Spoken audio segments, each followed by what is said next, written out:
સ્વાગત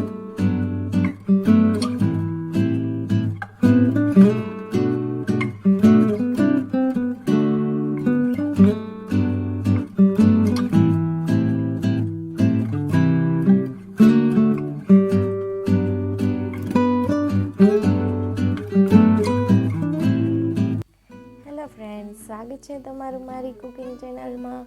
શિયાળાની સિઝનમાં દૂધી અને મેથી ભરપૂર પ્રમાણમાં મળે છે, તો તેનો ઉપયોગ કરીને આજે આપણે દૂધી અને મેથીના મુઠિયા બનાવવાના છીએ, તે પણ નવી જ રીતથી।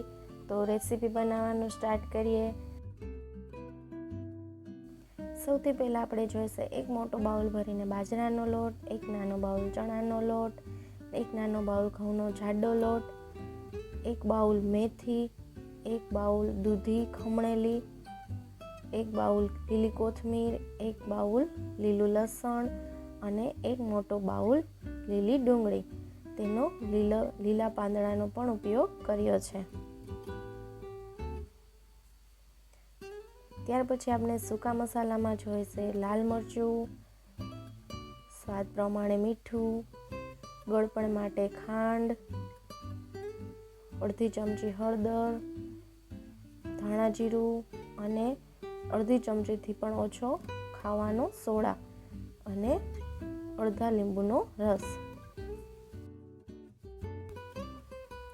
અને સાથે જોઈશે આપણે આદુ અને મરચાંની પેસ્ટ।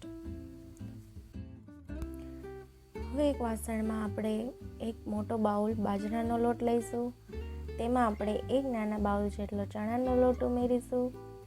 ત્યાર પછી એક નાના બાઉલ જેટલો ઘઉંનો જાડો લોટ ઉમેરવાનો છે, જે આપણે ભાખરીમાં યુઝ કરીએ છીએ તે લેવાનો છે। ત્યાર પછી એક બાઉલ જેટલી ખમણેલી દૂધી એડ કરવાની છે। દૂધીને ખમણીને તેનું બધું જ પાણી નિતારી લેવાનું છે। ત્યાર પછી આપણે એક બાઉલ જેટલી ઝીણી સમારેલી લીલી મેથી ઉમેરવાની છે, એક બાઉલ જેટલી લીલી કોથમીર ઉમેરવાની છે। ત્યાર પછી આદુ મરચાંની પેસ્ટ ઉમેરી છે, જે પ્રમાણે તીખું ખાતા હોય તે પ્રમાણે મરચાં એડ કરવાના। અત્યારે મેં 4 થી 5 મરચાંનો ઉપયોગ કર્યો છે, અને લીલું લસણ ઉમેરીશું અડધી વાટકી જેટલું। હવે 1 ચમચી જેટલું લાલ મરચું, સ્વાદ પ્રમાણે મીઠું, 1 ચમચી જેટલી ખાંડ, અડધી ચમચી હળદર, 1 ચમચી ધાણા જીરું અને એક મોટો બાઉલ લીલી ડુંગળી ઉમેરી છે, તેના લીલા પાંદડાને પણ ઝીણા ઝીણા સમારીને લેવાના છે। હવે આ બધી સામગ્રીને બરાબર મિક્સ કરી લેવાની છે।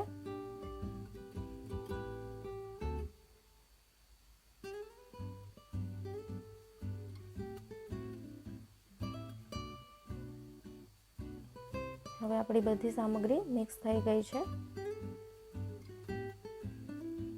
તેમાં આપણે 2 થી 3 પાવડા જેટલું મોણ એડ કરીશું। મોણ એડ કરવાથી આપણા મુઠિયા એકદમ સોફ્ટ બને છે અને ખાવામાં પણ પોચા લાગે છે। હવે આપણે લોટને બરાબર મિક્સ કરી લેશું। ત્યાર પછી છેલ્લે આપણે અડધી ચમચીથી પણ ઓછો ખાવાનો સોડા એડ કરીશું, અને તેના ઉપર આપણે અડધા લીંબુનો રસ ઉમેરી દઈશું। ખાવાનો સોડા એડ કરવાથી આપણા ઢોકળા ઠંડા થઈ ગયા પછી પણ એકદમ પોચા અને સોફ્ટ રહે છે। હવે આપણે લોટને બરાબર મિક્સ કરી લઈશું। આ સમયે જો આ લોટ આપણો ઢીલો લાગે તો તેમાં આપણે બાજરાનો લોટ પણ ઉમેરી શકીએ છીએ। હવે આપણો લોટ બરાબર મિક્સ થઈ ગયો છે।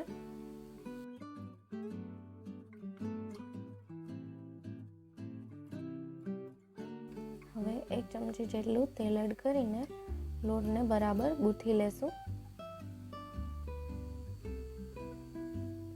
હવે આપણો લોટ એકદમ રેડી થઈ ગયો છે।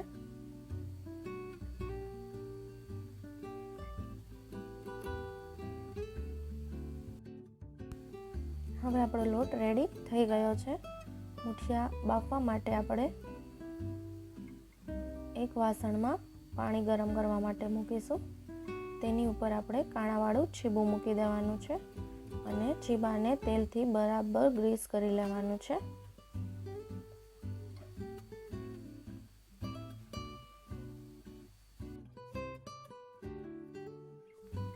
હવે આપણે હાથ પર તેલ લગાવીને મુઠ્ઠીમાં આવે તેટલો લોટ લઈને આ રીતે મુઠિયાનો શેપ આપવાનો છે. મુઠિયાને આપણે બહુ જાડા નથી રાખવાના, મુઠ્ઠીમાં આવે તેટલો જ પ્રમાણે લોટ લેવાનો છે. આ રીતે બધા મુઠિયા આપણે બનાવી લેશું.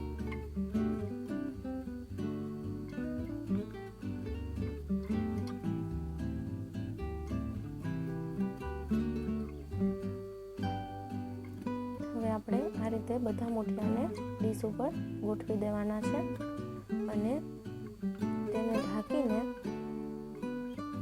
20 થી 25 મિનિટ માટે સ્ટીમ કરવાના છે.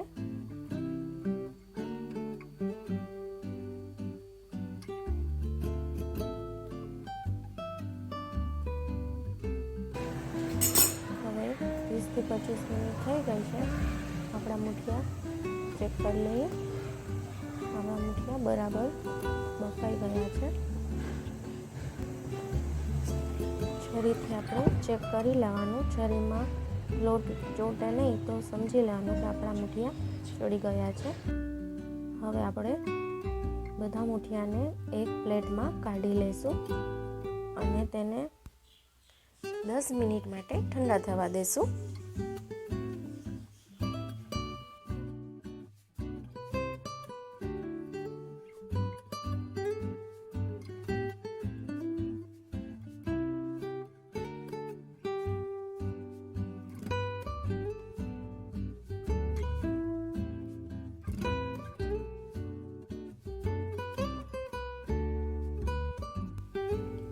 હવે 10 મિનિટ થઈ ગઈ છે. આપણા મુઠિયા બધા ઠંડા થઈ ગયા છે.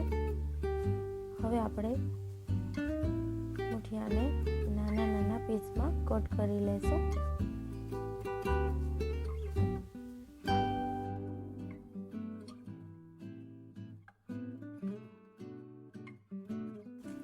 હવે આપણે વઘાર માટે એક કડાઈમાં 1 થી 1.5 ચમચા જેટલું તેલ એડ કરીશું. તેલ ગરમ થઈ જાય ત્યાર પછી આપણે તેમાં 1 ચમચી જેટલી રાઈ એડ કરીશું. રાઈ ફૂટી જાય ત્યાર પછી આપણે તેમાં 1 ચમચી જેટલા તલ એડ કરીશું.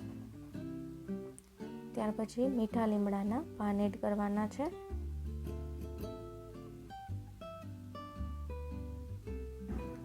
હવે આપણે મુઠિયા બધા એડ કરી દઈશું અને મુઠિયાને બરાબર મિક્સ કરી લેવાનો છે.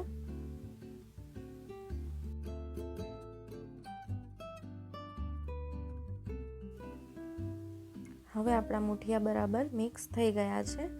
તેને આપણે મીડિયમ ગેસની ફ્લેમ પર થોડીવાર માટે ચડવા દેશું અને થોડા ક્રન્ચી થવા દેશું. થોડા ક્રન્ચી એવા મુઠિયા ખાવામાં એકદમ ટેસ્ટી લાગે છે.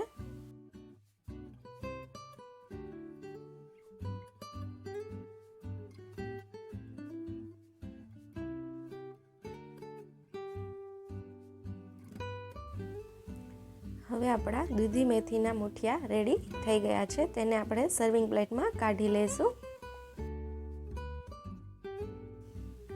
ગરમા ગરમ ટેસ્ટી એવા દૂધી મેથીના મુઠિયાને આપણે ગરમા ગરમ ચા સાથે સર્વ કરીશું. તો ફ્રેન્ડ્સ, આજની મારી રેસીપી તમને પસંદ આવી હોય તો મારી ચેનલને લાઈક કરજો, શેર કરજો અને સબસ્ક્રાઈબ કરજો. નવા નવા વિડીયો જોવા માટે બેલ આઇકનને પ્રેસ કરી દેજો. Thank you for watching.